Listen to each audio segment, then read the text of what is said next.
मत सोचना कि क्यों नहीं आ रही है चेक। चेक इसलिए नहीं आती क्योंकि हम चेक के लायक नहीं होते। कई लोग मुझे बोले सर मेरा एक चेक बनवा दो तो काम करूं। तो तुझे पता तो चलना चाहिए कि एक चेक बनता कैसे है, क्योंकि अगर मैं बिना काम किए आपकी चेक बनवा दूं तो आपके साथ जो एक बंदे 3 बंदे जो कैरियर लगाएंगे उनको कौन सिखाएगा कि चेक कैसे बनता है? आपने तो फ्री में ले लिया। इसलिए भी जरूरी है सीखना। यस या नो? इसलिए भी सीखना जरूरी है। और ये तब भी हो सकता है मेरे दोस्त जब बिजनेस को आप अपना मान के काम करोगे। कैसे काम करना है? अपना मानो बिजनेस को। अच्छा, कितने लोगों को लगता है कि बिजनेस अपलाइन की वजह से चलता है? और कितने को लगता है कि बिजनेस हमारी वजह से चलता है? और बीच वालों को कुछ नहीं लगता है। अच्छा, कुछ लोग ना बिल्कुल न्यूट्रल होते हैं, उनको कुछ पल्ले नहीं पड़ता। ओ यार किसी में तो रिप्लाई करो, आप किसी कैटेगरी में नहीं बैठते। बोला काम करना चाहते हो? बोला यस। कितने लोग करना चाहते हैं? तो 2 लोग। बोला काम करना चाहते हो? यस। कितने लोग काम नहीं करना चाहते हो? 3 लोग। और बाकी 5 लोगों को कुछ पता ही नहीं चल रहा है। समझ में आ रही है बात? ये पॉइंट पकड़ना पड़ेगा जिस पे मैं चर्चा कर रहा हूं, जिस पे मैं डिस्कस कर रहा हूं। वो पॉइंट पकड़ में आएगी ना तभी सफलता आएगी। पॉइंट पकड़ना पड़ेगा। और ये बिल्कुल प्रैक्टिकल बातें मैं आपको कर रहा हूं। क्या डिस्कस कर रहे थे हम लोग? बिजनेस किसके दम पे चलता है? अगर आपको सफलता लेना है तो बिजनेस की जो बंदूक है ना, ये अपने कंधे पे लाओ। मैं देखता हूं गोल्ड लेवल के लीडर, प्लेटिनम लेवल के लीडर अपलाइन से प्लान करवा रहे हैं। बिजनेस में अगर आपको रियल में डायमंड बनना है, डायमंड बनना चाहते हो? डायमंड बनना चाहते हो? तो आज है ना ऐसे पत्थर पे लिख लो बात कि मुझे डायमंड मेरी मेहनत के अलावा कोई नहीं बना सकता। याद रखना।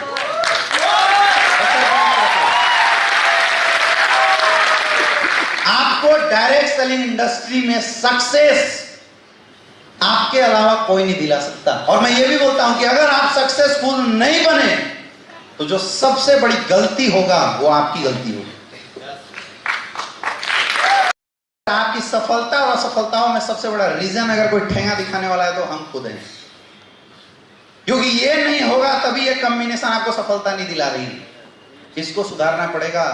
दूसरों को धोखा दो चलेगा यार, खुद को धोखा दोगे तो काम होगा क्या? तो जो बंदूक दूसरे के कंधे पे लेके अभी चल रहा है ना, उसको अपने कंधों पे लो। क्यों डरते हो आप लोगों के पास जाने से?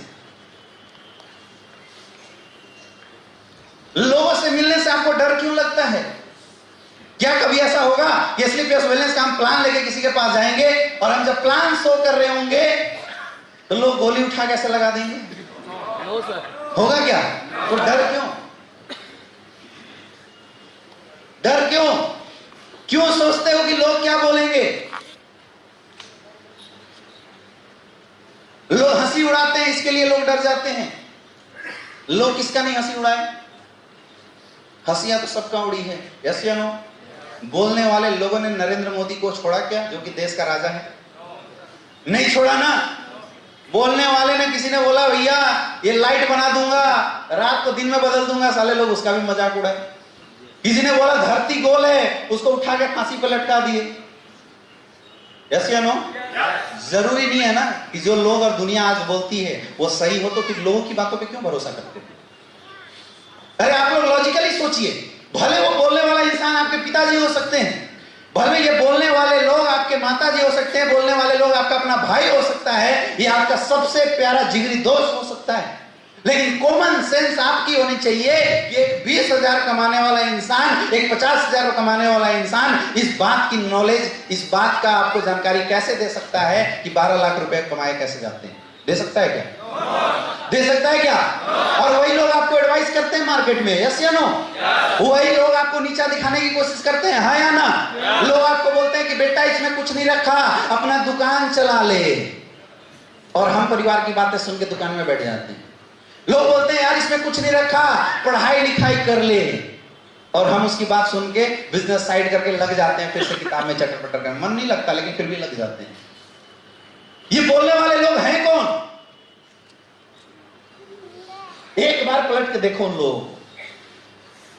ये वो लोग हैं जो जिंदगी में खुद तो सफलता नहीं हासिल कर पाए, और जब आप सफलता की बात करते हो तो अपने पुराने एक्सपीरियंसों के आधार पे आपको भी डरा रहे होते हैं। यही लोग हैं और कोई नहीं, और हम उन्हीं की बात सुन लेते हैं। आया ना? मैक्सिमम लोगों को मैं देखा हूं जो हमारे साथ बिजनेस में आते हैं, ज्वाइन करते हैं, सफलता के लिए कोशिश भी करते हैं, लेकिन लोगों की बातें सुनने के बाद, लोगों की चार मजाक उड़ाने के बाद शांति से वापस आ जाते हैं। और जब अपलाइन फोन करता है तो अपलाइन की फोन का रिस्पॉन्स करने नहीं देना शुरू कर देते हैं, फोन काटना शुरू कर देते हैं। एक बार चेक कीजिए कि वो लोग जो आपको एडवाइस दे रहे हैं उनकी ओरिजिनल हैसियत क्या है, क्या वो आपको एडवाइस देने लायक है या नहीं। अरे आपको तो एडवाइस वो ही दे सकता है। मैंने अपनी जिंदगी में कसम खा लिया था, मुझे भी बहुत लोग एडवाइस दिए, मैंने जिंदगी में कसम खाया था कि मुझे इस इंडस्ट्री की एडवाइस वही दे सकता है। पहला क्राइटेरिया, वो 15 लाख 20 लाख रुपए महीना कमाता, पहला क्राइटेरिया।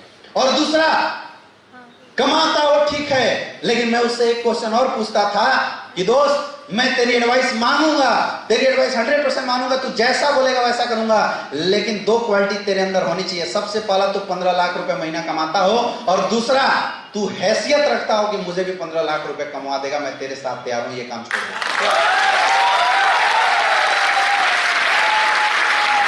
और अगर ये क्वालिटी किसी के अंदर है तो आप बेशक उसकी बात मानो। दोस्तों, आपको आश्चर्य होगा, इस क्वालिटी के लोग आपको जिंदगी में कभी नहीं बोलेंगे कि नेटवर्क मार्केटिंग इंडस्ट्री एसलीपीएस मत करो, कभी नहीं बोलेंगे। बोलते वो लोग हैं जो नहीं होगा जिन लोगों ने आज से पहले प्रयास किया था और असफल हुए। अरे आप खुद सोचिए, किसकी सुननी चाहिए, सफल लोगों की, असफल लोगों की? तो फिर क्यों असफल लोगों की बातें सुन के उदास हो जाते हो, निराश हो जाते हो, परेशान हो जाते हो? क्यों जब घर वाले बोल देते हैं कि यार ये धंधा तेरे बस का नहीं है, काम नहीं होता है तो छोड़ दे, फिर हम क्यों परेशान होकर घर पे बैठ जाते हैं? लोग तो बहुत कुछ बोलते हैं, और बोला ना, सबसे बड़ा है रोग, क्या कहेंगे लोग, सबसे बड़ा है रोग, सबसे बड़ा है रोग।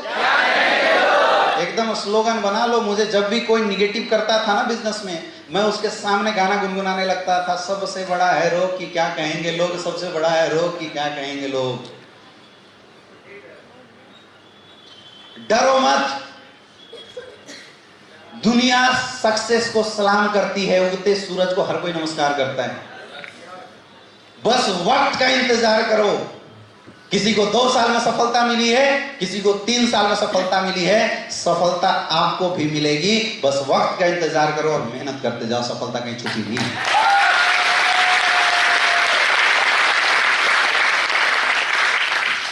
अपने कंधे पे बिजनेस को रखो यार, डरो मत।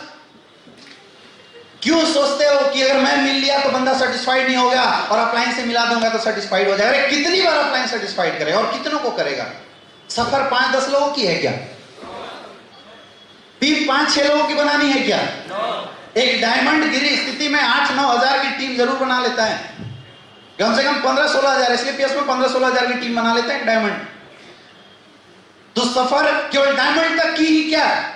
केवल डायमंड तक का ही सफर है क्या? ब्लू डायमंड भी तो बनना है। आप पूछो अवधेश नारायण जी से, ब्लू डायमंड बने, और मुझे डेली फोन करते हैं, बोले सर ब्लैक डायमंड बना दो, मजा नहीं आ रहा है सर। तो सफर तो एकाएक नहीं है ना, एक दो लेंथ का तो सफर नहीं है ना। तो जब तक आपको पता नहीं चलेगा कि मेरा धंधा चलता कैसे है, तो आप आज तो 2-4 सफर निकाल लोगे, बाकी के सफर के समय क्या करोगे? अच्छा क्या है, डिपेंडेंसी या इंडिपेंडेंसी? इंडिपेंडेंट बनिए अपने बिजनेस में। सीखो ये बिजनेस मुझे कैसे करना है, सीखो क्या करके टीम बनाई जाती है, और सीखो क्या करके सेल आता है। कई लोग बोलते हैं कि सर मुझे वैल्यू नहीं दिया गया, कई लोग बोलते हैं कि सर मुझे अपलाइन से प्रॉपर रिस्पांस नहीं मिला। ये याद करना, अगर आप परफॉर्म करना शुरू कर दोगे तो दुनिया आपको जरूर रिस्पांस देना शुरू कर देगी। आपकी परफॉर्मेंस ये जब सेल डालना शुरू करोगे ना, तो अपलाइन शायद आपकी आज फोन उठाता ना हो, लगातार ना 2 वीक में 1000 स्पीकर सेल डाल के देखो, साला अपलाइन दौड़ के पहुंच जाएगा, आजा बेटा तेरे साथ ही मैं काम करूंगा। होता नहीं होता है? यस या नो? परफॉर्मेंस की पूजा होती है मेरे दोस्त। भीड़ की पूजा नहीं होती, और हमें सक्सेसफुल होना है तो भीड़ नहीं, परफॉर्मर बन के स्टेज पे आना।